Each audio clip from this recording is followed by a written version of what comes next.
ፔፕ ጋርዲዮላ እግር ኳስን የቀየረው አሰልጣኝ። እግር ኳስ የተጫዋቾች ጨዋታ ብቻ ነው ብላችሁ የምታስቡ ወይም የምታምኑ ከሆነ ገና ፔፕ ጋርዲዮላን አላወቃችሁትም ማለት ነው። ይህ ሰው ቡድኖችን ብቻ አይደለም ያሸነፈው፣ የእግር ኳስ አጨዋወትን እግር ኳስን ሁሉ ነው የቀየረው። እንዴት ከተራ ተጫዋችነት ወደ ዓለም ምርጥ አሰልጣኝነት መጣ ፔፕ ጋርዲዮላ? ዛሬ እንመለከታለን። ፔፕ ጋርዲዮላ እሱ የእግር ኳስ አሰልጣኝ ብቻ አይደለም የጦር መሪም ጭምር ነው እንጂ ይሉታል በቅርብ የሚያውቁት ሰዎች። ፔፕ ጋርዲዮላ በ1971 በሳንት ፔዶር ተወለደ። በሳንት ፔዶር ስፔን የተወለደው ጋርዲዮላ ከልጅነቱ ጀምሮ እግር ኳስን ይወድ ነበር። በወጣትነቱ ወደ ኤፍሲ ባርሴሎና አካዳሚ ገብቶ በፍጥነት አደገ። ይህ በወጣቶች ደረጃ የማይታመን ነው። የትኛውም ወጣት በዚህ አካዳሚ ማደግን ይመርጣል። ነገር ግን እድሎቹ በጣም ዝቅተኞች ናቸው። ምክንያቱም የዓለም ምርጡ አካዳሚ ስለሆነ የተመረጡ ወጣቶች ብቻ የሚገቡበት አካዳሚ ነው። ጋርዲዮላም ይህን እድል ሲያገኝ በጣም ደስተኛ ነበር። ኳስ ይወድ ነበር። ይህ የዓለም ምርጡ አካዳሚ ጋርዲዮላን ለማሳደግ ፍላጎት ሲያሳይ ጋርዲዮላም በደስታ ነበረ አካዳሚውን የተቀላቀለው። ከአካዳሚውም አልፎ በባርሴሎና ዋና ቡድን የመጫወት እድሎችን አገኘ። በባርሴሎና ዋና ቡድን ውስጥ ተጫውቶ ብዙ ዋንጫዎችን አሸነፈ። እሱ በፍጥነት የሚሮጥ ወይም በፍጥነት የሚጫወት ተጫዋች አልነበረም።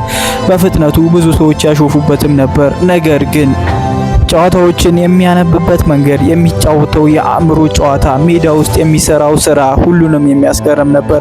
ፈጣን አልነበረም፣ አይሮጥም ነበር፣ ብዙም አይጋፋም፣ ጉልበተኛም ተጫዋች አልነበረም። ነገር ግን በአእምሮ የሚሰራው ነገር ሁሌም የሚያስደምምና የሚያስደነግጥ ነበር። ይህም ምርጥ አሰልጣኝ እንዲሆን ረድቶታል ይላሉ። አሁን ላይ በዓለማችን አሉ ከሚባሉ አሰልጣኞች መሃል አንዱ ነው። እንዲሁም ቁጥር አንዱ ፔፕ ጋርዲዮላ ነው እያሉ የሚከራከሩ ወዳጆችም አሉት።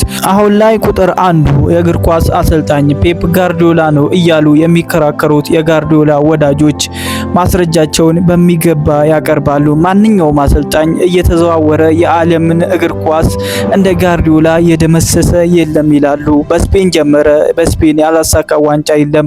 ወደ ጀርመን መጣ፣ ወደ ጀርመን መጥቶም ያላሳካቸው ዋንጫዎች የሉትም ማለት ይቻላል ከአውሮፓ ቻምፒዮንስ ሊግ በቀር።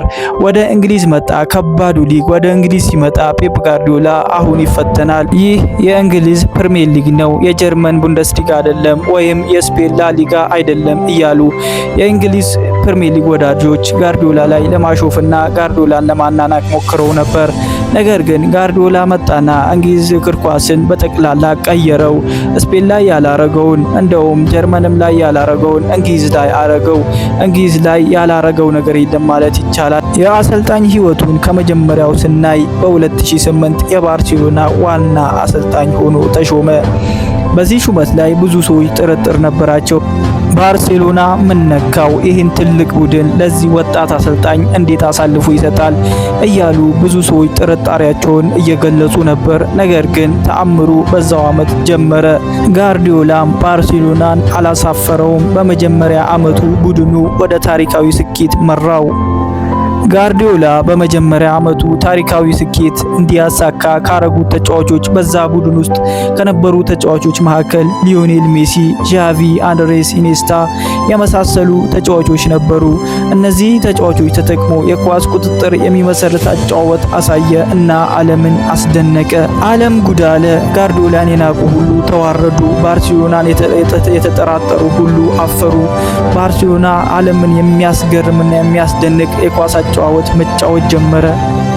ከዛም ፔፕ ጋርዲዮላ በባርሴሎና የተወሰኑ አመታትን ከቆየ በኋላ የሚገራረሙ ድሎችንና ባርሴሎናን ወደ ታሪካዊ ስኬት ካመራ በኋላ ባርሴሎናን በመልቀቅ ወደ ጀርመኑ ባየር ሙኒክ አቀና።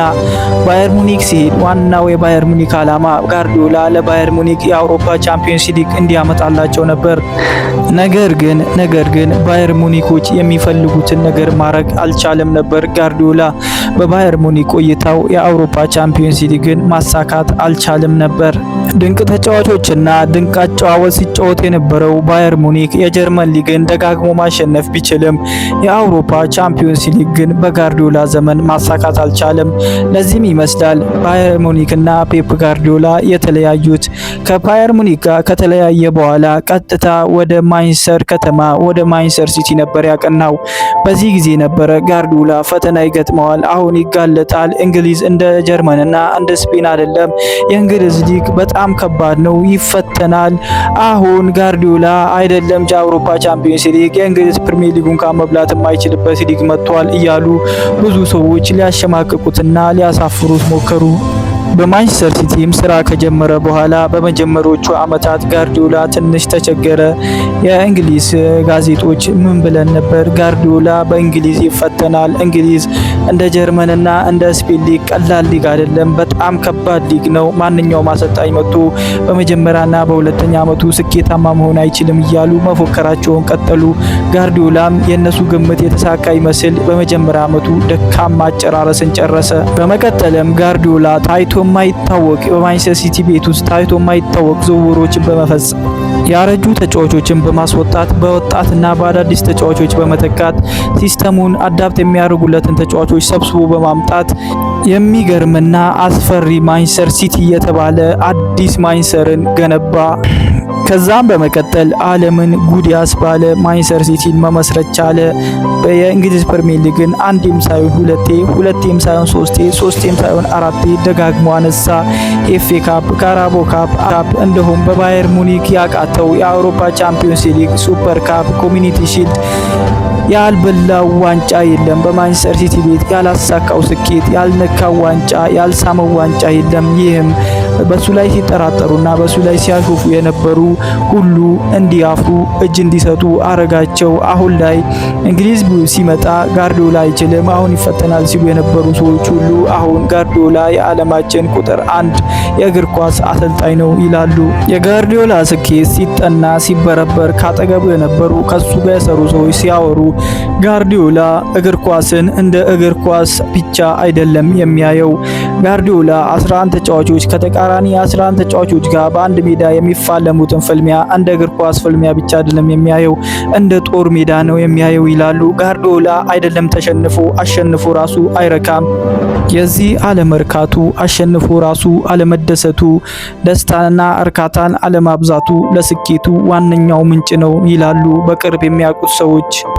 ፔፕ ጋርዲዮላ ብዙ ድሎችን አስመዝግቧል። ብዙ የግል ሪዋርዶችን አሸንፏል። ብዙ ዋንጫዎችን ከባርሴሎና ጋር ከባየር ሙኒክ ጋር እንዲሁም በመጨረሻም ከማንቸስተር ሲቲ ጋር ብዙ ዋንጫዎችን አሸንፏል። ነገር ግን ዋንጫ ማሸነፍ ድሎችን ማሳካት ብቻ ሳይሆን እግር ኳስን የቀየረ ብቸኛው አሰልጣኝም ነው እያሉ ይናገራሉ።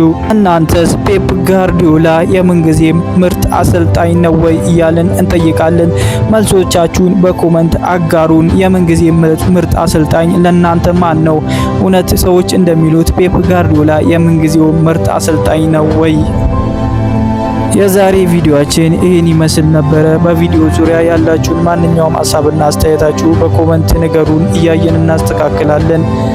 ቪዲዮ ከተመቻችሁ ቪዲዮ ላይክ ማድረጋችሁን አትርሱ። በቀጣይ ቪዲዮ እስከምንገናኝ ድረስ በያላችሁበት ቸር ሰንብቱ።